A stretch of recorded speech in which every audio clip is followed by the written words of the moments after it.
If you could only become fluent in one language every 10 years, what would that look like? Would that change anything about the way that we choose, approach, or study languages? What would we do with all that time? Would we do nothing and then just in the last year become fluent in one language? Would we dabble with many languages during the time? How would we decide which one we really wanted to become extremely fluent in? This is something that I thought about late at night, when I was probably struggling to sleep or when I was in the shower. And I wondered if this little hypothetical would actually have any impact on how I chose to learn languages or how I want to move forward in the near future with regards to my language study. So let's have a look. Just for your information, I do have a little script here as well, some notes, because I do worry that this video may be a little more rambly and a lot less direct than most of my videos, which are already not very direct and very rambly. So the thought experiment was, what would happen if we could only become fluent in one language over 10 years? And why did this thought come to my mind?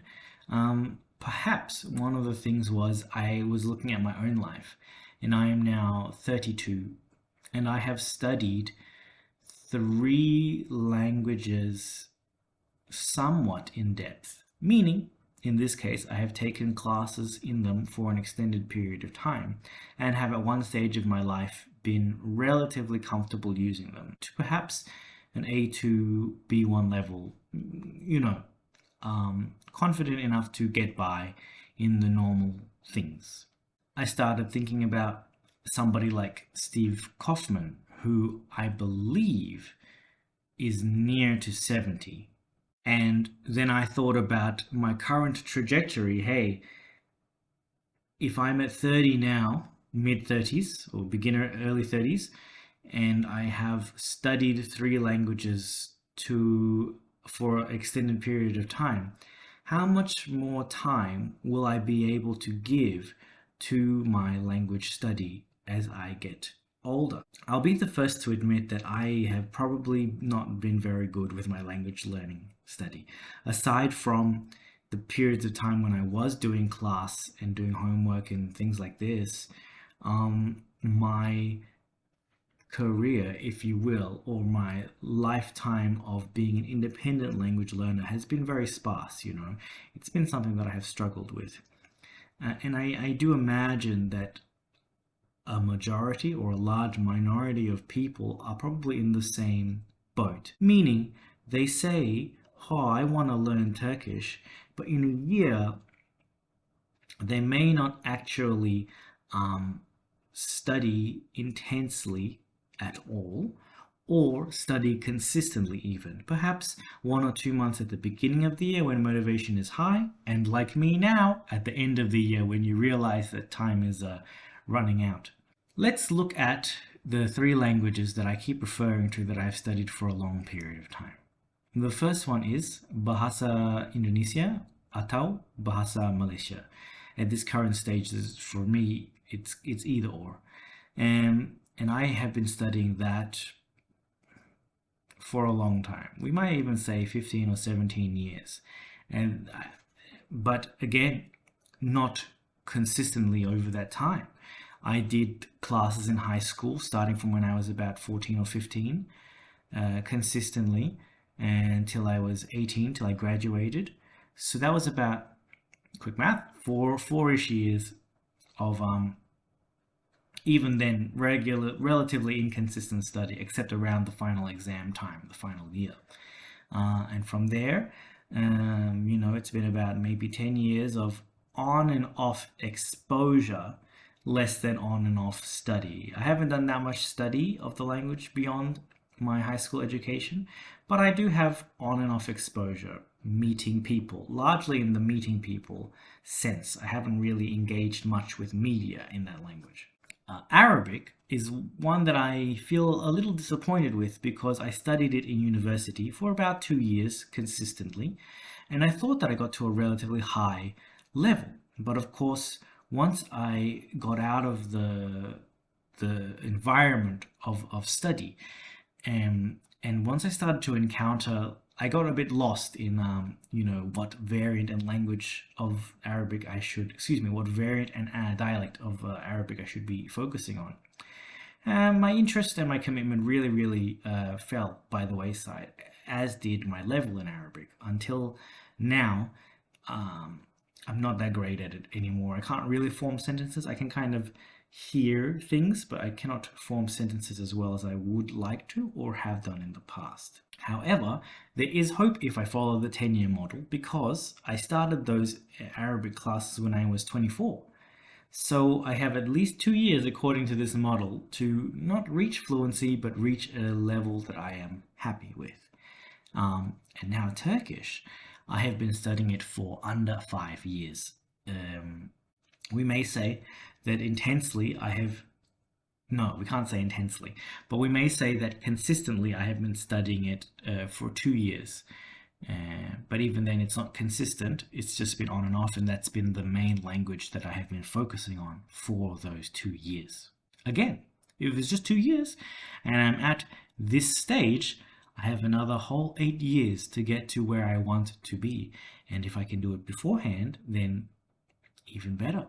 So, in that regard, at least for Arabic and for Turkish, the 10-year model kind of gives me a little bit of, it does make me happy, and it makes me feel like I'm not at the end of the line yet, and that there is still always more time and more opportunities to improve. With that, let's discuss the kind of conclusions we can arrive at, or the sort of the ways of thinking we can encourage from ourselves by pretending and by just imagining as if we could only reach fluency in one language every 10 years.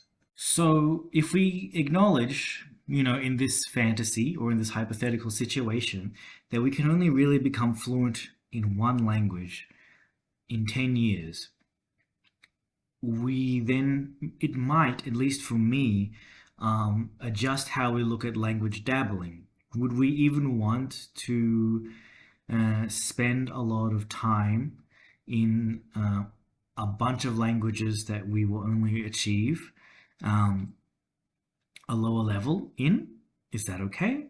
Or we might actually, if this reminds us of something that Richard Simcott says about having an anchor language, perhaps we might study 10 languages in the first 8 years and decide, hey, out of these 10, I really like Thai or something. So I'm going to spend the next 2 years getting really good at that and making that my anchor language, and then the rest are little fun projects that I have engaged with at the end. And that might be,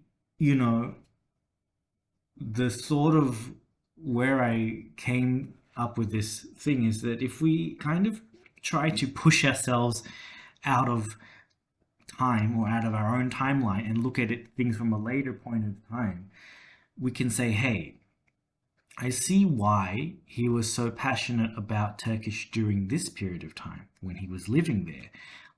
But what about after that? Did he continue it? Or was that just like the seal? That was the end of that chapter, the end of that adventure. It was great, but we didn't need to continue it after that time. And this is how I feel about a lot of the languages that I dabbled in a long time ago. Not to say that I'm so fluid in any of the languages that I have studied, but perhaps you could consider Bahasa Indonesia, Bahasa Malaysia, Arabic, and Turkish right now to be my anchor or main focus languages.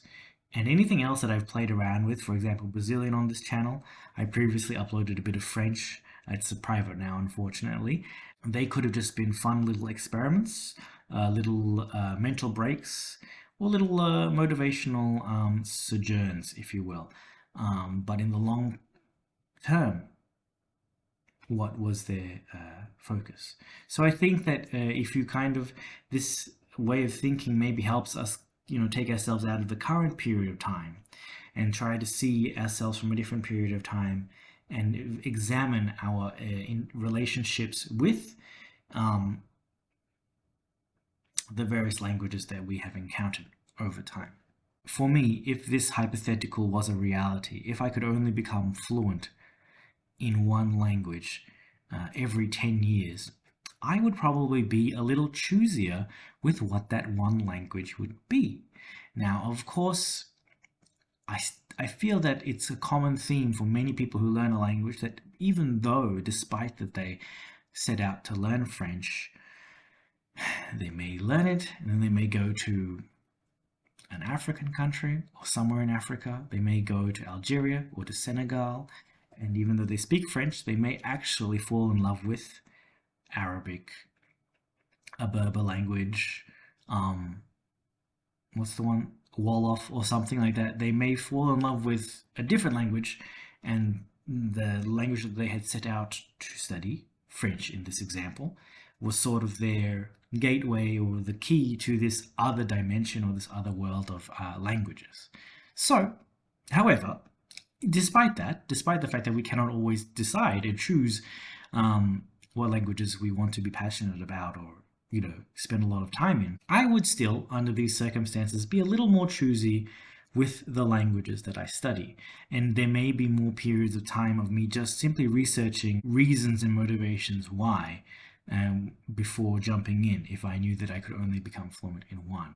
This also revealed something about, I think, how I enjoy language study, what my inner dreams and ambitions for language study are, even if I have never verbalized them yet. I felt that this was a sort of a powerful tool to sort of tap into perhaps ideas and feelings that you know deep down that you have, but you do not know how to verbalize them yet. So I realized that something that is important to me for my language study is, if you imagine the languages like medals or plates on a shelf or something like that, and each one you put up, how do they kind of sit with each other, and how do they look together, how do they relate to each other?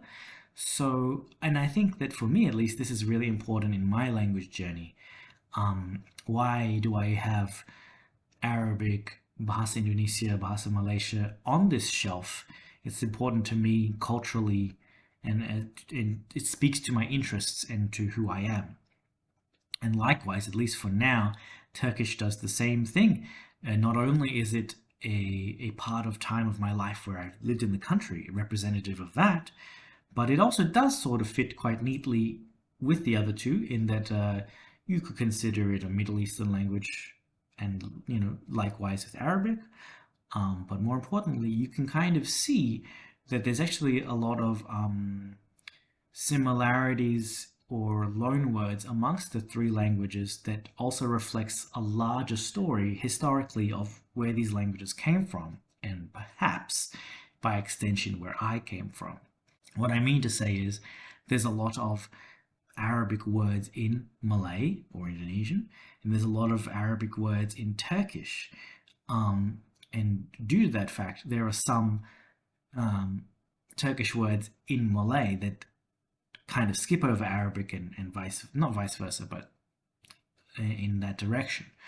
And when we start talking about this, and as I have started thinking about it and speaking to other people who speak these languages, the idea of Persian really as another step in between these languages really becomes apparent or clear, important. So for me, at least, I like seeing the relationship between the languages that I already speak.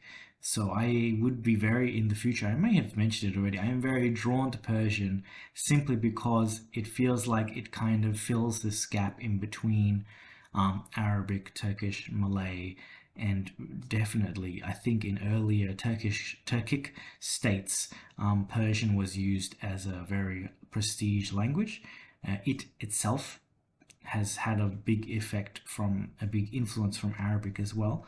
So it would paint a clear picture for the story that I'm trying to tell in my mind. And I do wonder if there are other languages like that. I imagine, obviously as an English speaker, despite the fact that it is not a Latin language, it has a very strong connection with French and other Latin languages simply by the extensive history that France and England have had. So I'm not probably going to look into French in any time soon, but that would be another example of this kind of storytelling with languages that I'm trying to achieve, because I'll be able to see where these words came from French and into English, perhaps the other way around, or I might be able to see that too. And I don't really know about any others. I feel that, like, essentially a lot of the older languages, perhaps the ones that um, filled a role of prestigiousness in a country in history, might have this effect as well. Perhaps Russian, you know, perhaps perhaps Spanish, perhaps a language from India. I'm not sure. Hindi, maybe, or Sanskrit. I feel that Sanskrit has a strong influence on a lot of languages, but that's something that I don't have enough tools to comprehend or to explain. But that is something that I'm really, really interested in. A less rambly way to say that would probably be, I really like loanwords and just seeing how words fall into languages that of other languages. It's interesting how words from a Semitic language, Arabic, have been adapted into the various grammars of Indo-Iranian languages, the Malay language, Turkic languages. So I think that's really cool. And that is something that, if I could only choose one language to be fluent in every 10 years, I would really like to delve deep into that to make my own network or map of how these different languages connect each other. Again, when we're talking about languages that are related to the ones I study and related to me, I feel that if I was to study less languages over time but go deeper into them, that I would probably, and I feel bad saying this, not go into the more obscure languages. This could mean all kinds of things. This could mean a national language that is spoken at the national level, but in a country that, for all intents and purposes, I will not have a connection with. Off the top of my head, maybe Georgian, maybe Latvian, maybe some Asian languages like Khmer or Burmese even. They're all languages that I have thought about would be great to explore. I can see and list positives of studying these languages and interesting things that would appeal to me. However, at this junction in my life, I do not know how they will relate back to me, or the languages that I study, and how I will be able to enjoy them in that way. Who knows where the future holds? Perhaps I will meet somebody. Perhaps I will go to a place where I would not have thought about doing so before, and that will open up an opportunity to study that language. But right now, same thing with extinct or languages that are endangered. I would love to learn them, and I'm sure every person who has been involved in language learning for a while has thought about that. But ultimately, unless I am directly involved in those communities and those languages, which I am not at the moment, it doesn't feel worthwhile, according to this module and according to the parameters that I have set for myself right now. The other thing that this sort of thinking exercise has really highlighted about my preference for language learning, to me, it's also very important that as an Australian person, potentially away from the European context, I am more focused on meeting people from specific cultural diasporas and communities and the languages which they speak, which may be different. In why I say the European context is because perhaps in Europe you can start in France, move into a Germanic speaking area, then move into a Slavic speaking area, and that sort of thing. That's my oversimplistic and potentially stereotypical opinion. But in Australia, since the situation is different, we're disconnected from a lot of that, and our history doesn't have, our history is very much tied to the English language and the colonization of the country. But after that, we've had a lot of waves of migration. So the languages that we would encounter, or I would, and I feel, are more different. In my life, I have encountered more people who speak Vietnamese, Albanian, Bosnian, what else? Somali, by the fact that they have come to our country, and it's a different story. So that's something that I would still probably focus on, again, because you want to find speakers of the languages in your country, and if there are large diaspora groups in your country, then why not? Wouldn't that be easier? It would help if you were leaning in that direction already. At least for now, the languages that I have focused on, and again, the story of my language learning has been about languages that are actually from different language families. Arabic is, from the Semitic family. Turkish is a Turkic language, and according to Wikipedia, Malay is a Austronesian language. So none of these languages, none of these families are from larger related families. Whereas perhaps some other languages would all fit in the larger Indo-European umbrella. So, if I was to learn one more language, would it be from one of those three languages, or would it be from something completely different? This is something that I will need to decide, and I have thought about it a lot.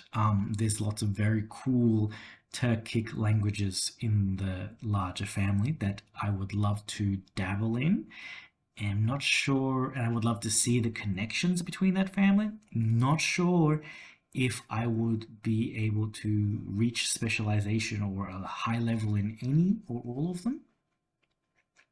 Likewise, for the Semitic family, there's a few, and there's some very interesting ones spoken in Africa, which I believe are a bit distant from other language in comparison to Arabic, such as the languages like Assyrian and Hebrew.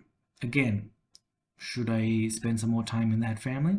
I don't know. It's a very interesting family again. And even the Austronesian family,